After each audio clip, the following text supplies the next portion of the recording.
From the News Talk STL studios in St. Louis, it's the Right Mind Show with Todd Showalter. Tonight, State Rep Jamie Gragg, Trump lawyer Peter Ticktin, and the Right Mind studio band Mitch Murphy and the Murphy Tones.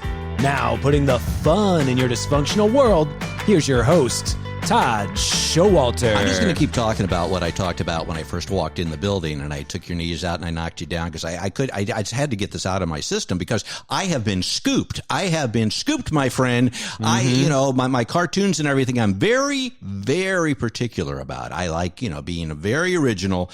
And tomorrow's cartoon, okay, well, actually, no, it'll actually run it by the time this comes out. It's already run, but pretend it hasn't. The Babylon Bee, okay, I am just scrolling today. It verbatim did my cartoon. I mean, down to the joke, down to the visual. And now when mine comes out, everybody's going to say, oh, you stole it. You stole it. When I didn't. So I just want to make a disclaimer right now that no, I did not steal it, okay? They may have stolen it from me. How's that sound? Better? This always happens with Saturday Night Live sketches where they say, you stole my idea. But there is such a thing as parallel thought, parallel thinking. Everyone is trying to make the same jokes at the same time about Trump.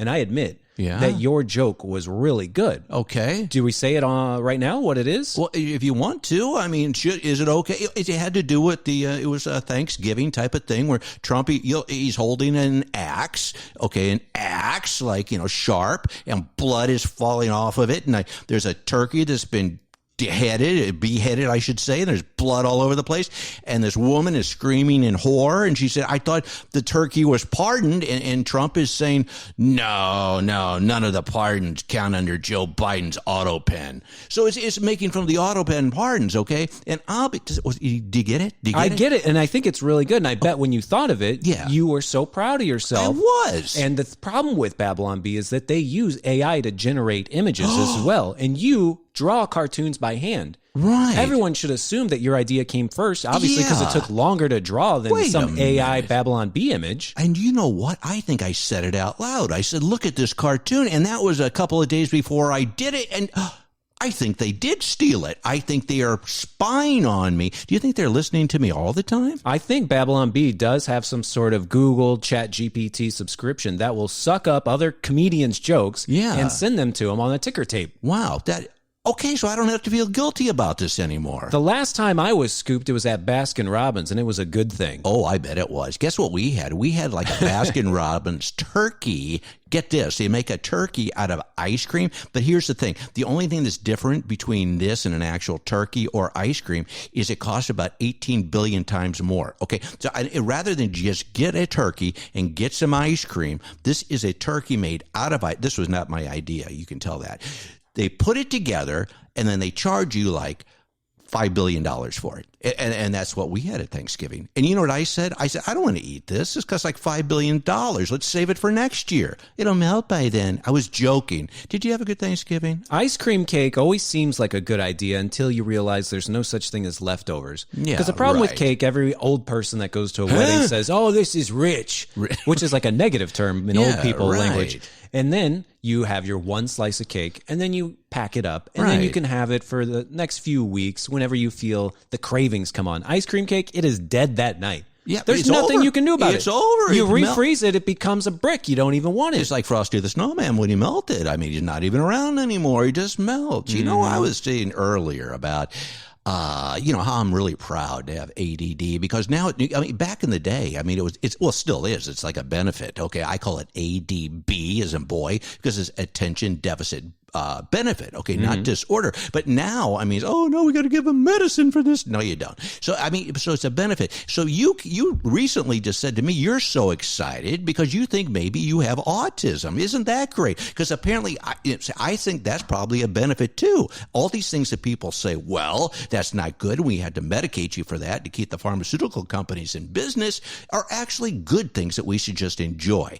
So you mentioned that, hey, I think I have autism, and I gave you a hug and congratulated you. And you went on to say, because you mentioned like safe rooms and theme parks and all the great stuff they have for the autism world. What's this all about? First off, with the attention deficit benefit, the ADB, that reminds me of when I was talking to a veteran, And he never said PTSD. Yeah. He said PTS. He PTS. didn't want to say that it was a disorder. Right? Post-traumatic stress, but Right. it's not a bad thing. That's No. interesting that we're putting the spin on it. That's But what we do. I assume I've got undiagnosed autism. Sure. But it's really blowing my mind how we're trying to cure everyone of it. I mean, No. I'm doing great. I'm living my best life. I'm here with my best friend, Todd Showalter. Yes, and back Living- at you, Joey V. Living the dream on radio. I've always loved radio, and now I get paid to do it. Mm-hmm. These kids today, I always see them with gigantic Bluetooth headphones and a tablet shoved in their face. Oh, yes. And maybe that's because they are autistic and they can't deal with actually having conversations at the Ponderosa at the dinner table because their parents Yes. suck and they're so boring. Right. But it just makes me wonder what they're missing out on by not having to deal with the inane conversations that their parents are having. All they're doing is they're playing their SpongeBob games all day. Right. And they're not learning anything. I was just at a screening for this movie, Zootopia 2. Oh, yes. Okay. I call it Zootopia 2topia. And Okay. before the screening, there were just dozens of kids with their headphones on Right? on their tablets. And I thought, why aren't you talking about how excited you are to see this awful movie? Yeah, right. And You couldn't, though, because they were all autistic with their giant headphones on. now, maybe it was just different back in the day because I had a Walkman and I had cute little orange padded headphones. And Really? I would listen to music, but that's different because you're still interacting with life while you're listening to music. The tablet is actually taking over all your senses and stuff. These kids, I feel like, are being stunted. No, well, they are actually, and you have a whole generation of kids that are just being brainwashed and their brain melting, kind of like the ice cream cake you brought up. Everything has to have these bonus points, XP, Bonus gamify. points, You have to yes. gamify life now. You get a poster or a bag of candy if you go to school every day, or Right. if you do the dishes, mom will give you $5 extra to spend on Xbox Live. And these kids, you're right, and they're becoming comatose. They really are. We sound like a couple of those old guys. Oh boy, I was old kids back in my day. But here's the thing, I just. What did I mention to you? There is one occupation that's really going to benefit from this, and those are the chiropractors, because you have all these kids nowadays, and even older teenagers, and even some young adults. They're all walking around with their head, craned over, with their face in a tablet or a phone, and they all look like hunchbacks. The chiropractic industry, which I care less about, I think those guys are girls. I guess you could have girl chiropractors, can't you? Or maybe not in Idaho. Anyway, but you're going to have the chiropractic industry that's really going to benefit from this, because all these people are going to have neck and spine problems. And of course, these interior decorators are making a killing. I was just at Six Flags for yes, their tell big me. Fright Fest, their Halloween night, Right. where you're going to pay money to go and have the thrill of a lifetime, Right. get these characters with murder knives to scare the crud out of you. But they also have these quiet rooms for autistic kids. If your quiet kid gets too overstimulated, Yes. they get to go into this quiet room that's all dark with lava lamps and bean bags. Sounds like a drug room for It Scooby-Doo. does. And they've got fidget spinners. Why are you paying money to be at a theme park so you can sit in a quiet room? Well, that's just it. And I was going to just bring that up. I mean, because you actually pay money to go. Well, first of all, if you're having these kind of problems, you even need a quiet room. Why in the hell are you going to a theme park with all the excitement and turkey legs and stuff? And so you're at a theme park. Why don't you just go sit in an empty room where it's quiet? I mean, why would you go? You think it's the parents? Like they're trying to break this out of them? Maybe if I take little Billy to a theme park, maybe he won't be so weird anymore. And not saying that, well, yes, I am. I mean, so you're saying at a theme park where you spend major buku bucks to go do these silly things and eat funnel cakes, that they have quiet rooms where you don't ride any of the rides. You just basically sit in your room and play with a fidget spinner? Yeah, and there's sensory nights that happen at places like this where they turn off all of the music that actually makes it a theme park, and they turn up the lights so everyone can see each other. But the kids are still walking around with their tablets and their headphones on. Well, I was at this one movie theater the other night, and they have a special room just for autistic kids where there's actually a playground inside the movie theater. Wait a minute. So if your kid can't sit still and actually watch the $20 movie you paid for them to watch, Right. they can go to the playground that's in the same theater and go down the slide and in the ball pit, and then there's coloring books up front.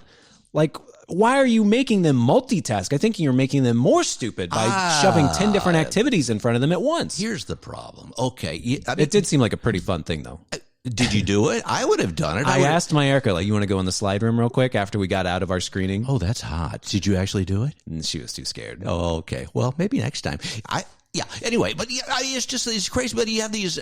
I don't think there's enough discipline. Do we? It sounds like we're on like some type of parenting show now. But I mean, those are number one on the charts. We really should pivot to parenting.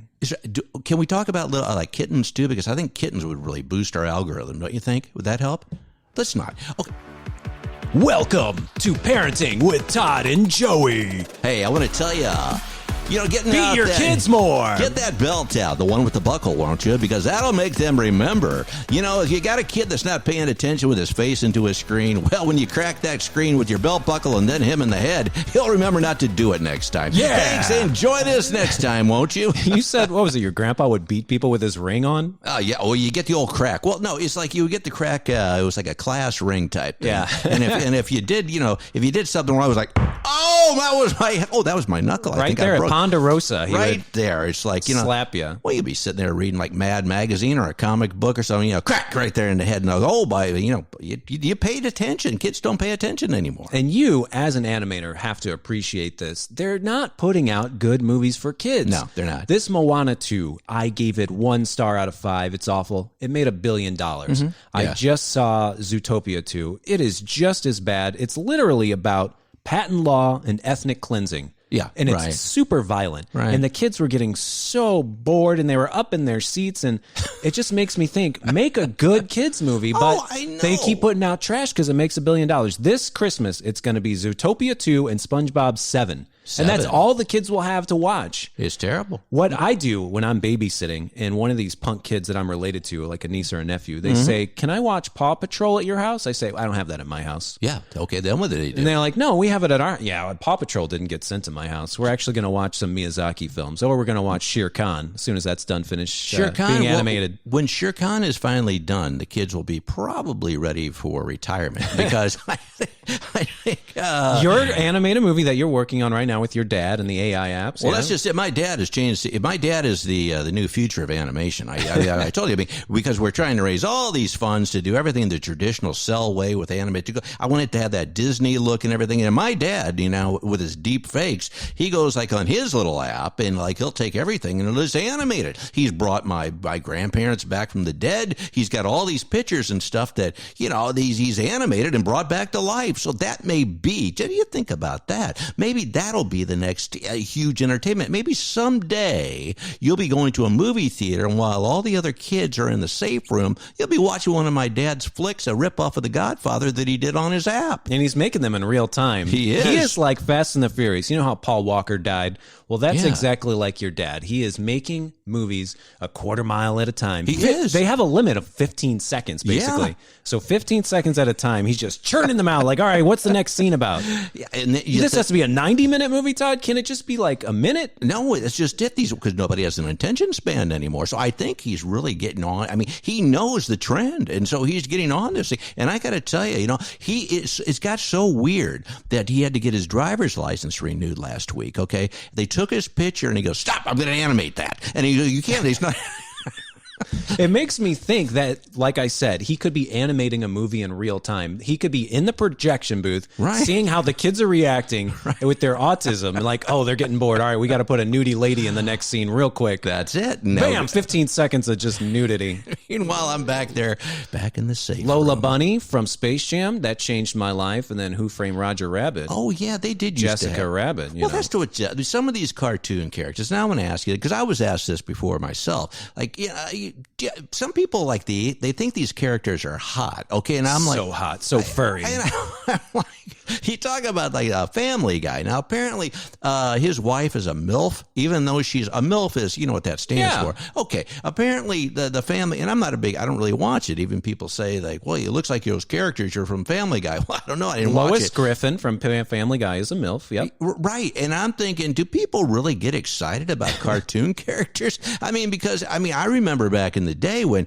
my Playboy magazines that I would steal from my neighbor's mailbox, but I never would look at a cartoon character and go, go, oh my God, that's so hot. You know, I mean, you obviously, you're a normal autistic person. I mean, you didn't have that problem, did you? I did not have that problem. I actually grew up with a mom who raised me right. Yeah. And immediately when I was 6 or 7, we were watching Freddy Krueger films. Yeah, right. And so that's okay. That was human nudity. Real women with real jugs. You know, we were just talking about Jennifer Lawrence. I know. J-Law from The Hunger Games. And she's had a couple kids, and she's gone, and she's faked her whole body. Right. The low hangers are high hangers now. They're not even real. And it's ruining kids' perception of beauty. Well, and you said, but there are a couple of films still out there where the original mammaries are intact. Is that what you said? Now, which one is that? No hard feelings. She did a big nudie fight right before she had the surgery. So if you want to pay your respects, I do recommend just going and watching that. Yeah, I think I will do that. In fact, I like, if you could, as the ultimate movie connoisseur that you are, if you could just give me maybe like a breakdown of like all the movies that have naked people in them. I mean, naked women, of course. Yeah, timestamps, everything. Yeah, please do send that to me. And that way, the next time my wife is watching one of her ever so exciting Hallmark specials, I can just say, hey, look, I'm going to watch a nudie film. Hey, some human man came up to me last week and said, Which you one? know that new Jonas Brothers Christmas movie? Oh, that no. looks pretty good, doesn't it? Oh. I actually deleted him from my life. I closed my eyes and I just walked away feeling for walls. I just pretended with, children and object permanence that he just wasn't there anymore. That's perfect. And you even have your face in a tablet or some giant headphones on, I bet. Oh, my gosh. On that note, I think the phone is ringing. Hey, it must be Jamie Gragg. He's joining us today. You know what? Jamie Gragg is down in Springfield, which is also the area of Branson. And, Branson is a real hopping joint during the holidays. I think Andy Williams, they're bringing him back from the dead. I'm going to ask him about that. Yakking off is smearing off down there. I know. I saw that guy, yak off, smearing off. What a country. What a country. That's all the guy does. He has one line. He does that. I'm not going to spit all over. What's the word? I'm not going to ruin his career, though. But he's going to talk to us about that, and also whether or not cashew chicken ought to be the official holiday food of Missouri. He doesn't know. We're going to ask him that, but we are. And then also we got Peter Ticktin coming on. It's Donald Trump's boyhood friend and attorney. And we're going to talk about, this James Comey and Letitia James and them getting off and not getting off together. That would be a little weird. But you know what I'm talking about? Yeah, Letitia got off, yep. Yeah, Letitia got off with James. Yeah, something like that. But he's the one, he was going to talk about that. And then gosh darn it, what else we're going to talk about. But it's probably going to be something about safe rooms and autism. How's that sound?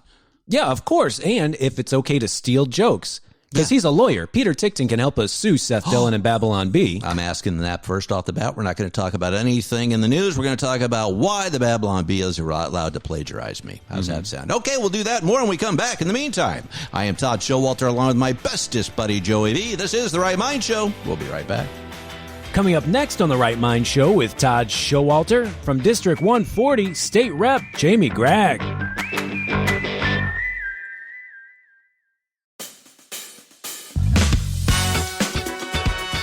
Welcome back to The Right Mind Show with Todd Showalter on News Talk STL.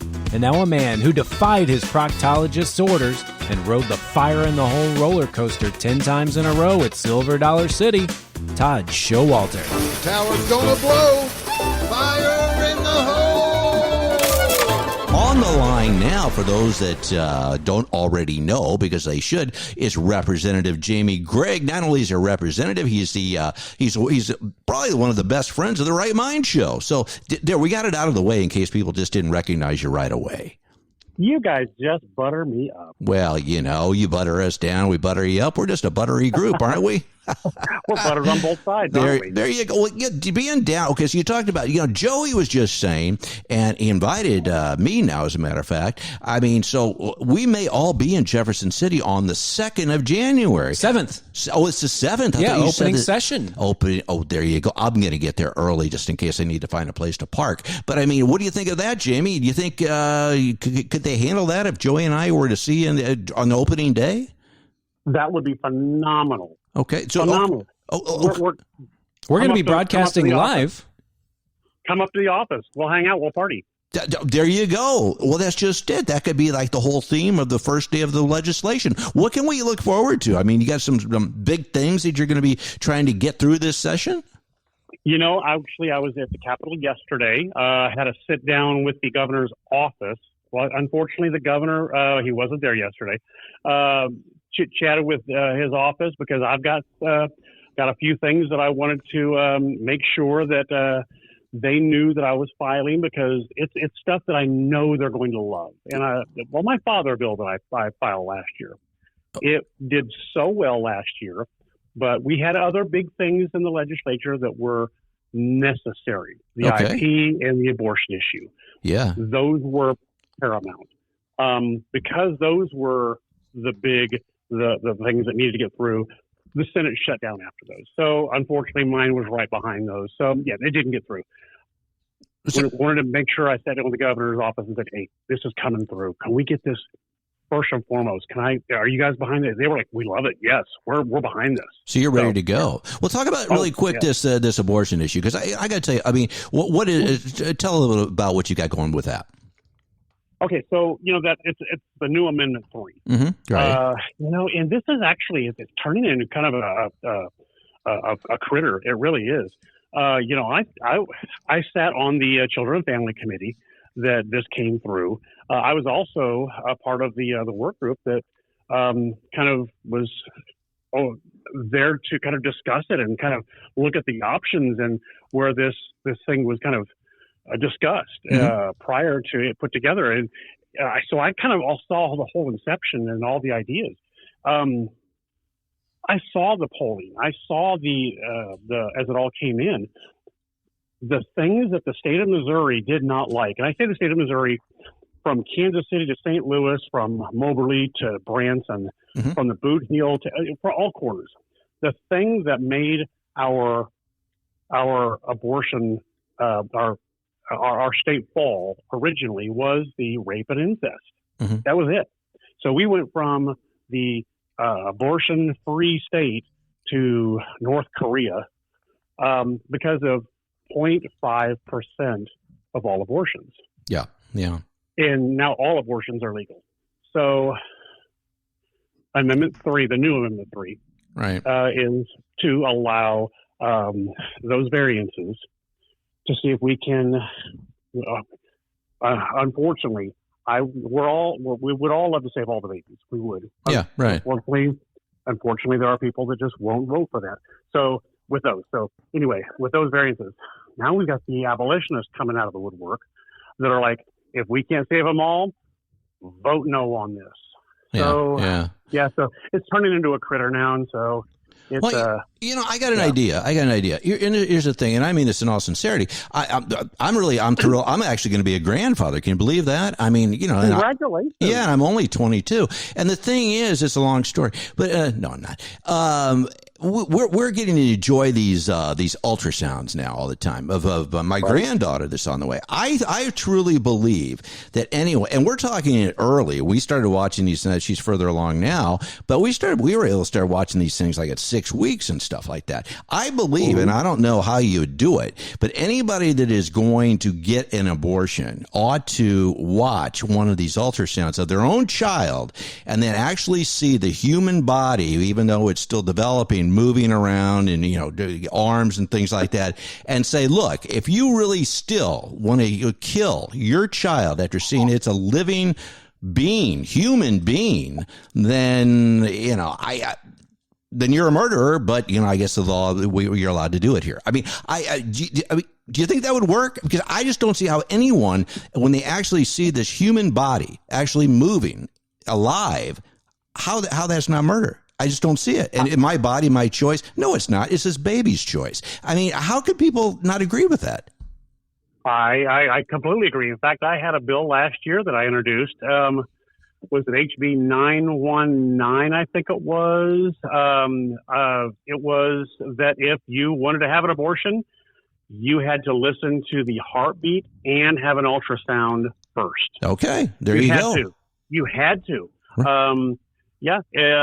Because I think what the statistics are that once you hear that, you second guess it. You leave. You don't make a decision right then. You leave, and then people usually go to those emergency Not Planned Parenthood, but the ones that actually help the pregnant mother. Yeah. So that's the goal. We want to give them the helps, and then they help the dads also if they're not married. Let's give the dads. Right. Let's support them as well. Yeah, that's what we want. Yeah. Joey's got a question. Hey there, Jamie Gragg. Hey. I'm so excited that Lieutenant Governor Dave Wassinger is really pushing this Buy Missouri initiative. BuyMissouri.net is the big website. I was wondering if there's any place in your district that I should buy something from. Maybe I can get it online and get it shipped to me. Yeah.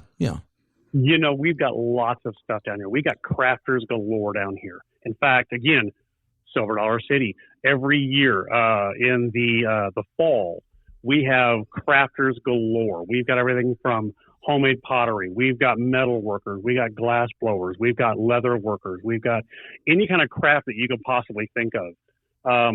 Everything from clothes makers to basket weavers to woodworkers. You name it. We've got any kind of handmade product you can think of down here in Southwest Missouri. Yeah. I myself, I'm going to be applying for getting into that as well. I'm a woodworker. You're a woodworker. Oh, I didn't know that. Well, tell us about that. I mean, what kind of woodworking do you do? My father-in-law's brother is really big into that. That's a huge thing. What do you do? As odd as it sounds, I'm not a legislator by trade. Naturally, I am a sawdust maker. I am the last wooden top maker in the United States. You're kidding me. I didn't know. Wooden toys, yes. Really? So, okay. So what does that involve? So you sell these? I mean, so how does that work? I mean, you have like a shop or something? How's that? What do you do, Jamie? I do, yes. So I had a boss hire me many years ago, and he was a 1969 Duncan top champion. Duncan, the yo-yo company? Yes, of course. Yeah. Before they made yo-yos, they were a top company. That was the hottest toy. That's the second oldest toy in the world. Yeah. And they had competitions every year. And they would bring people from all over the nation around, and they would have competitions, trick contests. And he was the 1969 Duncan Top champion, and he made them. And he was one of the best ones there was. And he started making them. He got me making them. And there's nobody else in the country now that makes the wooden top. People make them, but no one is a top maker. Right. You got to be able to know how to use them. So I'm the last one in the U.S. Yeah, I've shipped them all around the world. I've shipped them to China, Australia, Germany, Canada, Jamaica, Vermont. Well, what's your website? I mean, do you sell these online? What's your? How do you sell them? I have a Facebook page. It's called Ozark Mountain Tops. Ozark Mountain Tops. Okay, it's on there Facebook. You go. Kind of old play there. Yeah. Yeah, I like that. Yeah. Ozark Mountain Tops. Wow. Okay. Last few things. What do you got going on with the family for the holidays? Anything big? I've got half my kids coming in for Thanksgiving. We're going to do ours on Friday because they've got to go to mom's. They got their in-laws, things like that. So we'll do ours Friday. We're gonna have a Mexican bash this year. Oh, really? We're gonna get turkey and stuffing at the other two locations. So we're gonna do a Mexican bash here. Then Christmas we'll have the others coming in. I may take a trip down to see my oldest son down in Louisiana. He's got 4 kids and another one on the way. So I've got 5 grandkids and one more on the way. What myself. A bragger. Okay. Well, you know, I'm blessed. I'm blessed. I know you love are. It. Love it. I know. And you go fishing. Grandkids are great because you can spoil them and you can send them back. I love it. Yeah. So yeah, I'm going to spend as much time as I can with the kids, and I'm still doing legislation because, you know, pre-filing starts Monday. Yeah. Right. Okay. And going to make sure I've got everything is ready to go. So when we hit the ground running on the 7th. Okay. Well, hey, you know, like I said, we're looking forward to seeing it. You know, I said last year it was really cold because I was there for the inauguration. I'm sorry I didn't even crash your office then, but the guards that you had said, don't let Todd in. And I now that we know each other better, I'm sure that won't happen again. But we look forward to seeing you. How's that sound? And the craziest thing is we've been talking on the radio for all this time now. I know. We have never met face to face. Well, that's it. A lot of people like it that way, but I mean, I'm glad that you're different. No, we're pretty free. You know, I mean, and just say, oh, who's the crazy old guy with the mullet? Oh, that's Todd. Let him in. And so just make sure you be looking for that. Okay. I look forward to it. All right, my friend. Well, happy holidays to you and your family. Thanks for joining us again, and we'll talk soon. I look forward to it. All right. Happy Thanksgiving, guys. You too. Happy Thanksgiving. Bye-bye. Happy Thanksgiving. I guess Jamie didn't realize that Thanksgiving's over, but, that's just a fine... He's a time shifter. He is, and I guess that's part of that disorder that we have, the ADB or the AEIO or whatever it is. I'm starting to get into this. We've covered so many. What other diseases? They're not diseases. And they're not even disorders. What are some other ones that kind of fall into these categories? Nearsightedness. That's definitely not a problem. I drive and I'm fine. Really? Yeah, I can see the speed limit at least. I know how fast I'm going. Well, can you drive at night? Of course. I can drive anytime I want to. Can you drive with your eyes shut? Yes. Okay, well then you're perfect. That sounds good. Well, nearsighted benefit. That means I have to get really close to my beautiful lady just to make sure she's in focus. I'm on this Facebook page. It's Ozark Mountaintops. Okay. And for some reason, I thought it was going to be kind of like a Hooters. A Hooters? Like, yeah, look at the mountaintops on these ladies. Oh, like ladies. Jennifer Lawrence before she got fixed. Yeah, but no, it's literally just tops. The kind where you put a string around them and then pull it. Right. Yeah, it's not like the ones where you do can I say this? A titty twister? It's not you just did. It's not that kind of top. It's the string top. So you were thinking it has something to do with dirty stuff. Is that what you thought it was? Yeah, like isn't when they there said tops? There's another one where they have the women wear flannel lingerie. It's like the Peaks or something. The Peaks? What's that mean? Peaks? Peaks of what? There's like a Hooters type restaurant, and it's called like Big Old Lumpy Peaks or something like that. And that's the name of it? And they serve meatloaf, and all the women wear flannel. And I thought Twin Peaks, that's it. I thought Twin Peaks was kind of like Ozark Mountaintops, but no, it's just toys that you're supposed to play with and not get arrested for. And that's what it is. And so anyway, you're saying there's a place like Hooters where like women are supposed to be provocative and turn you on wearing flannel? Yeah, Twin Peaks. Well, that's kind of like these cartoon characters people are getting turned on by. I think if you're turned on by somebody in flannel, you're just a step away from being turned on by a cartoon character. Speaking of Judy Hopps from Zootopia 2. Yeah, well, yeah. Mrs. Incredible from The Incredibles. It's thick. So you're... Okay, we'll get serious now. Speaking of serious, we're talking with Peter Ticktin next. He's going to be joining us. He's Donald Trump's friend. They went to school together, and then he became his attorney, and he knows a lot of other legal stuff, and we're going to be going down that road, and I'm going to ask him about this plagiarism thing. Okay, buddy? Of course. If the Babylon Bee needs to be brought down, or at least we need to get a taste of the sweet Babylon Bee pie. Yeah, if they're stealing jokes, they got to pay up. Yeah, pay up. That's all I care about. I don't care. Or not. I don't know, but we'll find out when we come back. In the meantime, I am Todd Showalter, along with my bestest buddy, Joey V. This is The Right Mind Show. We'll be right back. Coming up next on The Right Mind Show with Todd Showalter, Trump lawyer Peter Ticktin.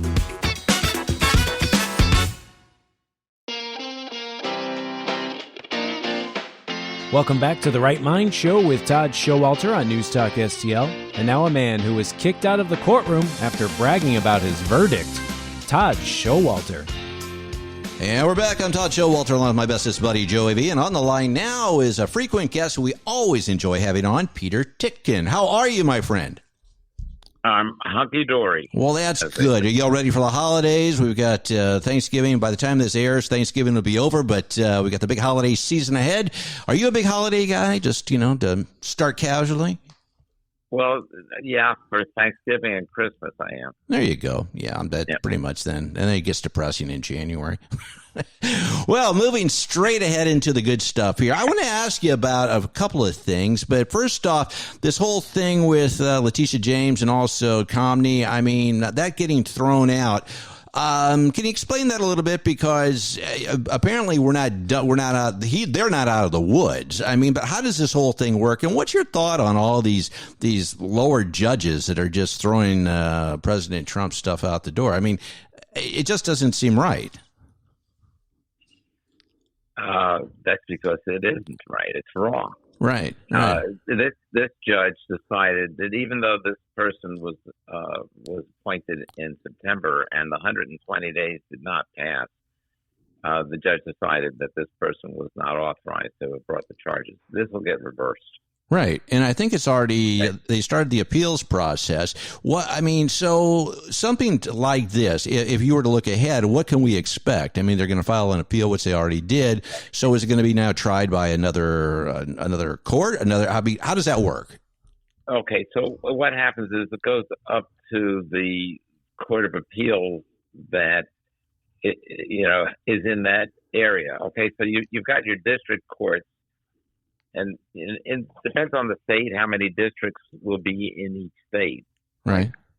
I could tell you, Colorado and New Jersey, they just have one district, Mm-hmm. where Florida has 3. New York, I think, has 4. So you might have the Eastern District, the Western District, the Northern District, the Southern District.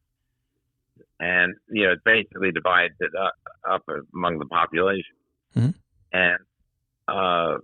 And then for each district, that's where you've got a separate U.S. attorney and all of his staff as well. Okay. Those districts are pretty important, but the districts are there.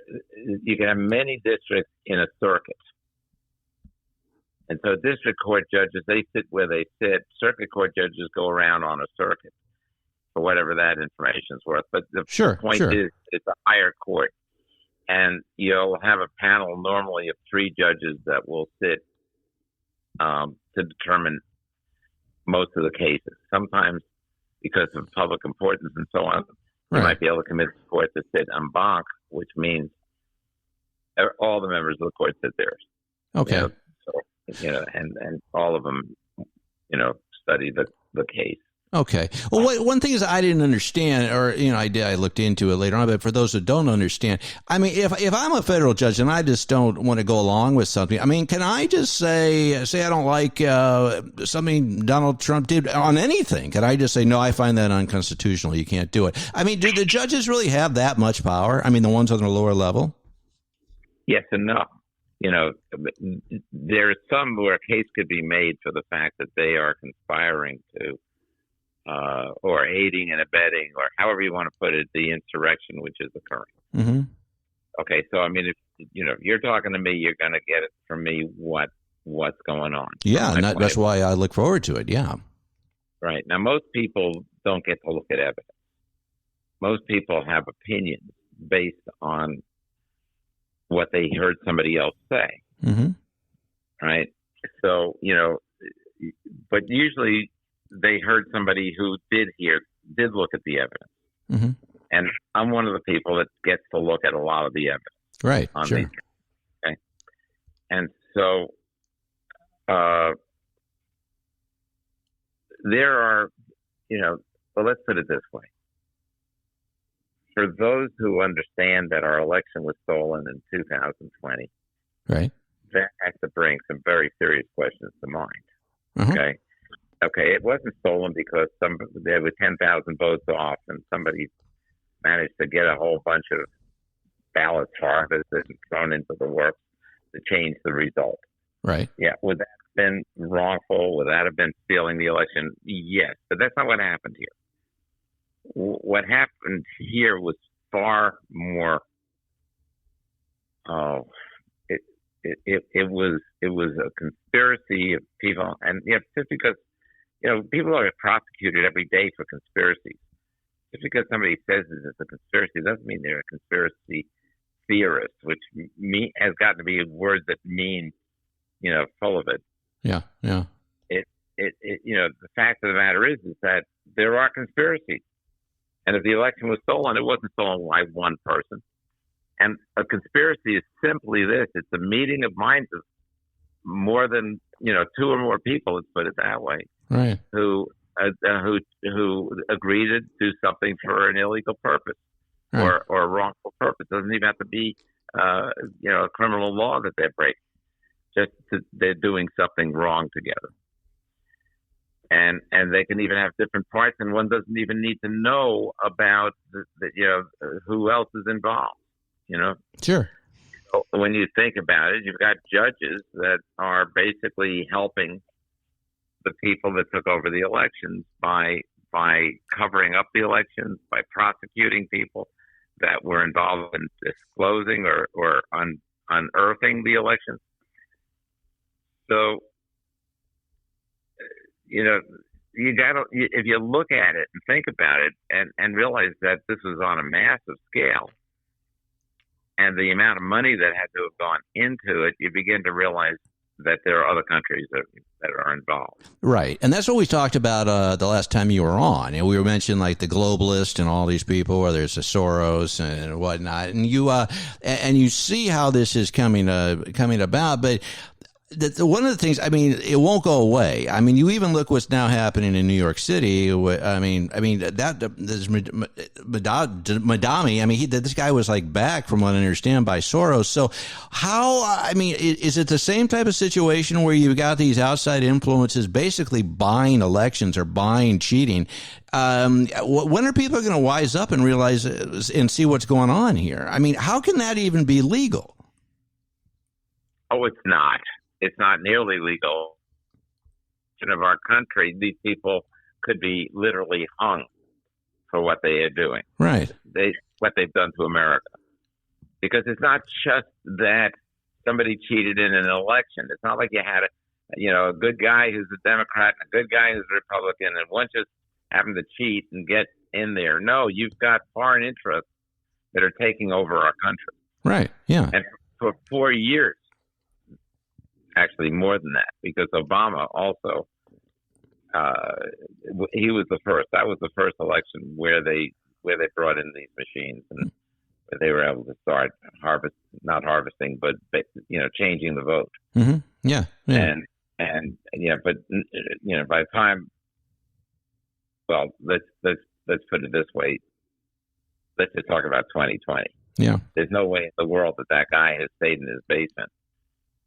Got 81 million votes, more than Obama did. Right. And besides, as I said, Obama was cheating as well. Uh-huh. So, and you look at these people, you brought up conspiracy theories before. I mean, it seems like that seems their go-to. I mean, it sounds like, you're an election denier. Well, you're a conspiracy theorist. It seems like this name-calling thing is like a trigger to them. I mean, it's like a trigger. That's how they react rather than explain. So you say, well, something doesn't smell right here. Explain how this actually happened. How did Biden actually sitting in his basement, not knowing what day it was? How do you think he garnered 80 million votes? And rather than try to explain it, they'll say, well, you're an election denier. Well, you're a conspiracy theorist. Well, I mean, you think people are waking up? I mean, I just as a layman on the outside, whenever I hear these names, like, well, what about Epstein's list, or you're a Nazi, or you're this, it's just blatantly clear that they don't have an answer to your question. So, I mean, what do you think it's going to take to make that shift when they're going to have to actually answer the question? Okay, well, I got an answer for you, but just to follow up on some of your remarks there, we've got the silent majority and they've got the loud minority. Uh-huh. If you want to know about the numbers, like how many people do we really have? We have the vast majority. And I say that because if you go back and look at the election that occurred in 2024, mm-hmm. and I can tell you now, it's coming out from other sources, but I can tell you that that there were some brave Americans who basically were able to neutralize certain computers that were in Serbia that would have changed our election results had they not been compromised 3 days before the election. Really? Okay. Yeah. And at that point, nobody knew whether they had been successfully, successfully destroyed or not. Okay. Okay. But that's what had occurred. Otherwise, we would have had. Doesn't even make sense otherwise. Right. If I'm telling you they have the ability to change the results of elections, then you might ask me, well, then why, Mr. Smarty Pants, how did Donald Trump get elected if we have no ability to control the machines? And I will tell you that there was this one time thing that was done 3 days before the election that basically melted the chips in those computers, the ones that would have changed the results for America. But that's never going to happen again. Those people are never going to expose their machines the way they were exposed, and they're never going to have a lack of this redundancy to make sure they can do whatever they need to do. So what do we do? I mean, so you're saying, okay, so so that didn't happen, thank God. Is there any way? What can we do, in your opinion, to have fair elections where nobody There's has? Only one thing. Okay. There's only one thing we can do, and it has to be done. And President Trump is right on board with it. Okay.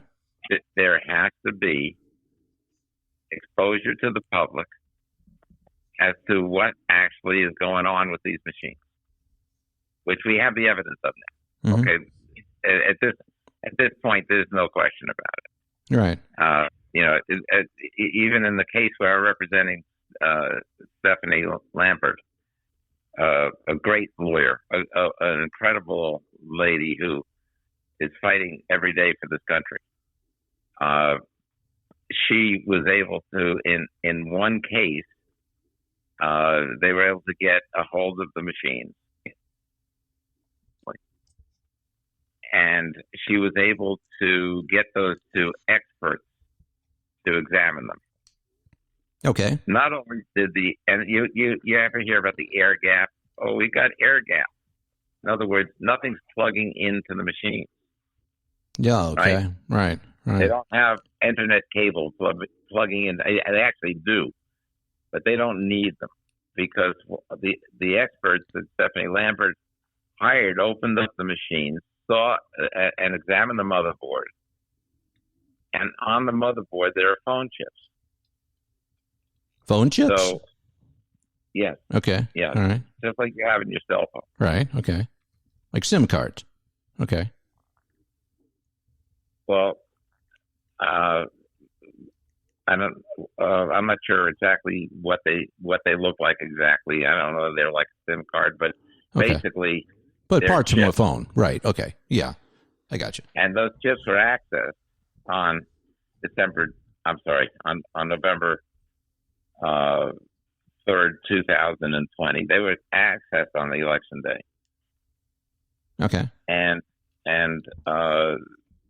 the point is that another machine accessed those machines. And what they were able to find, putting ballots into the tabulators, that it didn't matter what combination they used. They put in 40,000 ballots, okay? All kinds of different combinations, and it always came out the same. 2 for Donald Trump, 4 for Biden. Okay. 2 for Trump, 4 for Biden. So the tabulators that count the votes are fixed. Right. Okay. And where do they get the voters? They get the voters from the voter rolls that are filled with millions of fake people that don't even exist. They don't need to rely on dead people to come and vote. Somebody using the name of a dead person. They don't need to rely on ballot stuffing, although that occurred in 2024 as well. But they really have it made with the machines.